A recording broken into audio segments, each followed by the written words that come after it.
nama saya Katarina Elsis Marsyani Manaraja dari Prodi S1 Akuntansi dengan NIM 2335303. Di sini saya akan membahas sedikit tentang jawaban UAS yang sudah saya kerjakan, yaitu tentang konstitusi negara.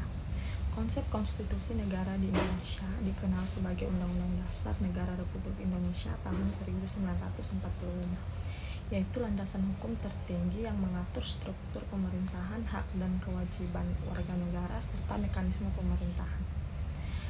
Undang-Undang Dasar 1945 ini terdiri dari pembukaan, batang tubuh, dan penjelasan.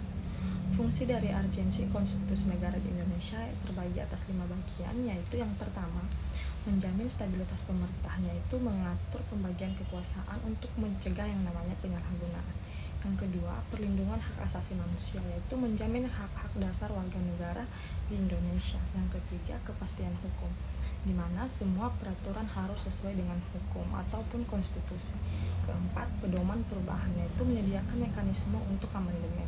Dan yang kelima, persatuan dan kesatuan, yaitu mengikat seluruh elemen bangsa dalam satu kesatuan negara Republik Indonesia. Jadi, dapat kita simpulkan bahwa konstitusi negara adalah fondasi yang memastikan kestabilan, legalitas, keadilan, dan adaptabilitas negara. Baik, berikutnya kita akan membahas tentang dinamika konstitusi negara di Indonesia. Yang pertama itu amandemen. Undang-Undang Dasar 1945 telah mengalami 4 kali amandemen sejak reformasi tahun 1998. Amandemen ini bertujuan untuk menyesuaikan konstitusi dengan perkembangan politik dan sosial, serta memperbaiki kelemahan-kelemahan yang ada.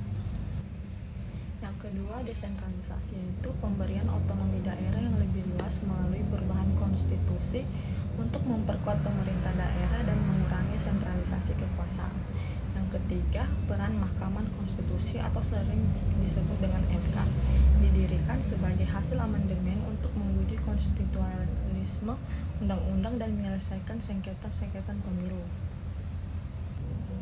Baik, selanjutnya kita akan membahas tentang tantangan konstitusi negara di Indonesia, di mana tantangan ini terbagi atas 4 bagian, yaitu yang pertama, implementasi, yaitu meskipun konstitusi telah diamandemen, prinsip-prinsip konstitusional sering menghadapi kendala seperti korupsi dan penegakan hukum yang lemah.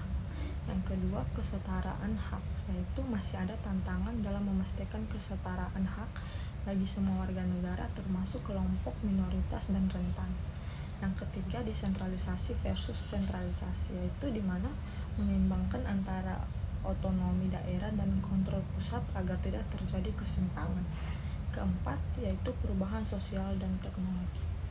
Dalam hal ini, konstitusi harus terus menyesuaikan diri dengan perubahan cepat dalam masyarakat dan teknologi agar tetap relevan dan efektif untuk kemajuan bersama. Sekian dari apa yang sudah saya paparkan, kurang lebihnya saya ucapkan terima kasih.